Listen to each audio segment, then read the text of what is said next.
Okay, let's just keep it rolling. So, next up, I'm on the tail end, literally the tail end of documenting all of my records on Discogs. Um, so, in my collection, I have all these, I have a couple of oddball things, like these little 45s, Sesame Street, a Face, and Nearly Missed. I don't have one of those proper adapters to the center hole, so I haven't played these. But shit that my grandparents and great grandparents had. Let's see, we got a RCA Victor repress of Heartbreak Hotel. Yeah, Elvis. And what's cool about these next things is I tracked this down. This is from 1947. Gonna show off my big 10-inch records.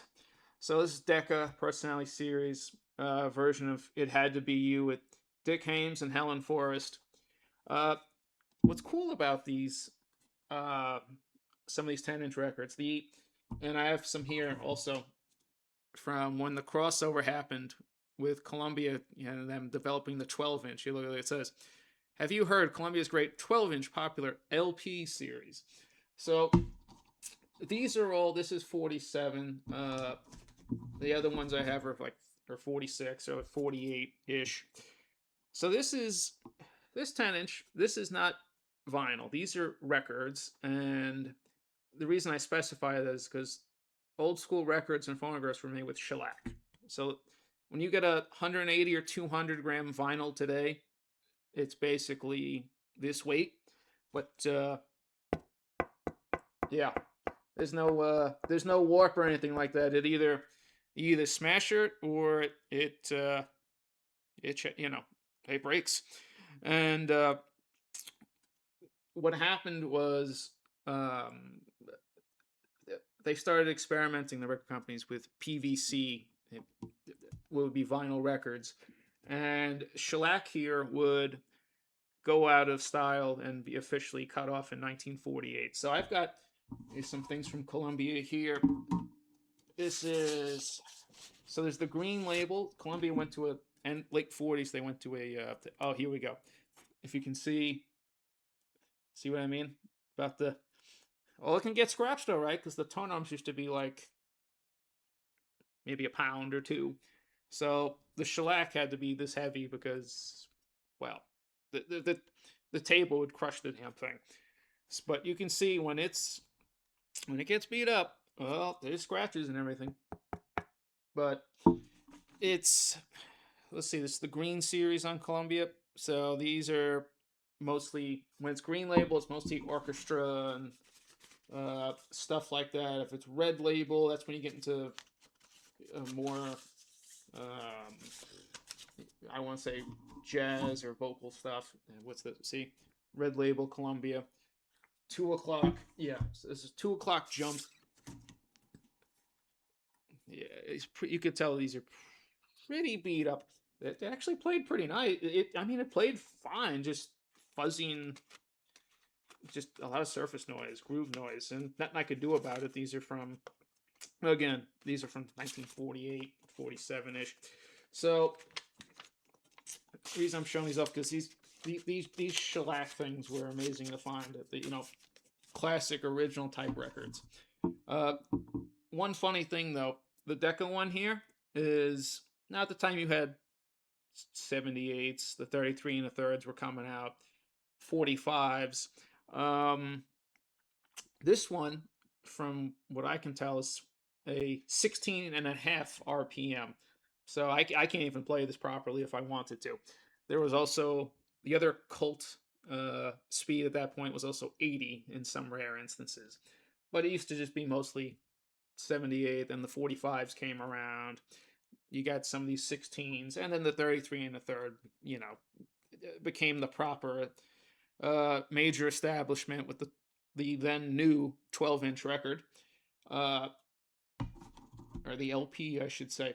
The reason, if you're wondering why they did away with shellac, I went into the PVC vinyl mode.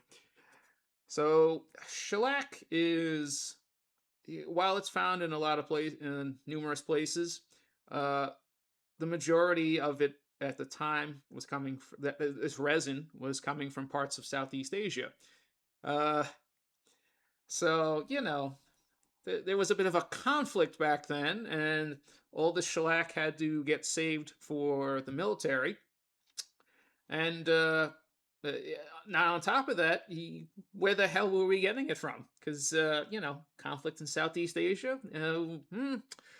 Yeah, it's going to be hard to get the material and keep your business going when you're fighting in countries that you need to get the supply from.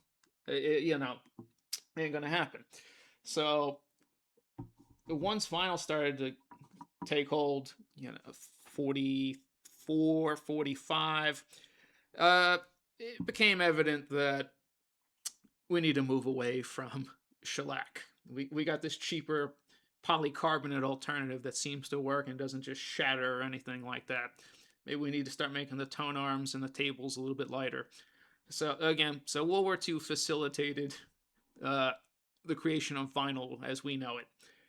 Now, this is the same problem that's starting to happen with in the tire and rubber industry right now because again, price changes, availability, getting rubber specifically from again, like South Africa, Southeast Asia, the Philippines. So with the global demand for rubber, this is why, and the changing price tags and availability, you're seeing companies like Bridgestone, who I almost got hired to work as a store manager for Firestone. The last 10 years, they've been experimenting with alternative rubbers and new polymers and, how to make a strong structured tire with a lower rubber content. So same deal that's going on now with the tire industry and stuff like that. That's what was going on with the record industry. But again, that was World War II induced specifically. And I had fun playing these as my energy power saver thing turns on. I had a lot of fun with these, and I don't know why. Um, I guess my great grandparents, especially, were into. Well, again, it was, you had jazz and swing, but the biggest thing at that point still was, the big orchestrations and the big band music. So my family, my maternal side of the family, for some reason, had an affinity for gypsy music, or whatever they wanted to call it. So this is an old school set, heavy booklet. It's mostly orchestra stuff. I mean, this is Emery Deutsch, his violin and his gypsy orchestra. Yeah, Violets. This is album M18, New York City. What does this say? Subsidiary of Majestic Radio and Television Corporation, New York City. Majestic Records. I've never even heard of this, but this is, what do you know? Red Label. What's interesting about this is a triple LP set. Danube Waves. It's like one song aside. Submission. Lemon Das. This was a triple LP set, but for whatever reason, I'm missing the third LP. And with some of the cracks in some of these, I can kind of understand why I'm missing the third LP. It either broke on the table or, big. Let's see if you can see that big ass crack right there. Oh, it managed to play through it. Probably shouldn't be using my modern stylus on these things, but it played.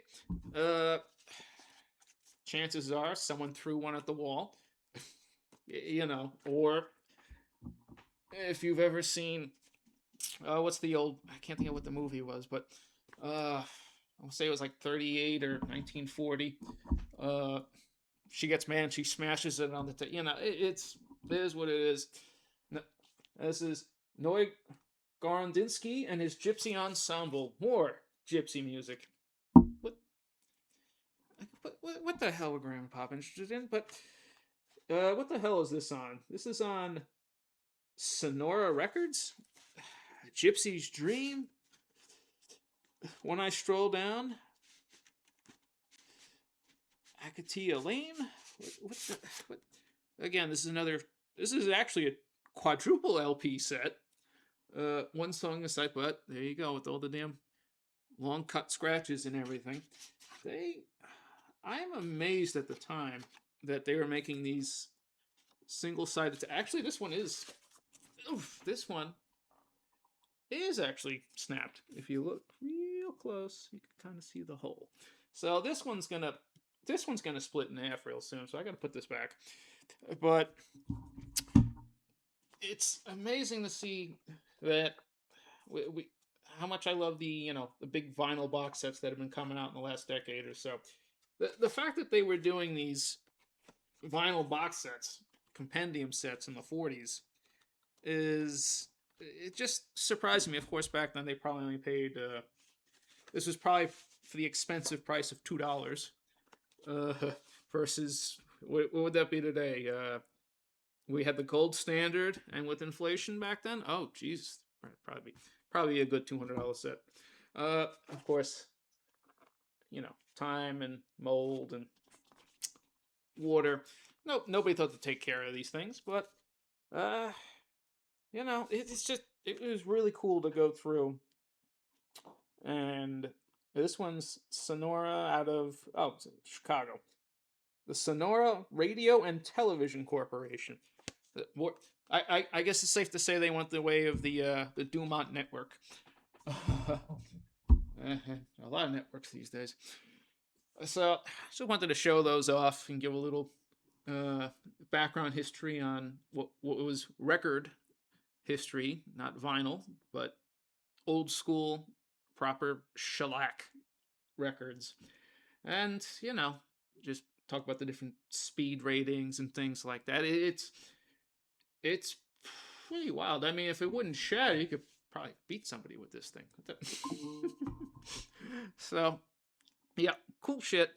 I don't really think I'm gonna be playing them that often, because I thought to myself, I don't think my current needle is set up to go with those heavyweight type of grooves that just, don't give. Still, it's actually pretty incredible to Aerosmith with that great cover, my 10-inch record, to actually have the reference point is old school original reference point is really amazing.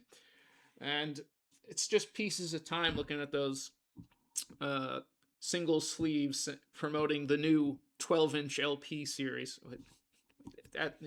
That's wild to me. So yeah, that's this video. I hope you didn't mind the little stroll through record history.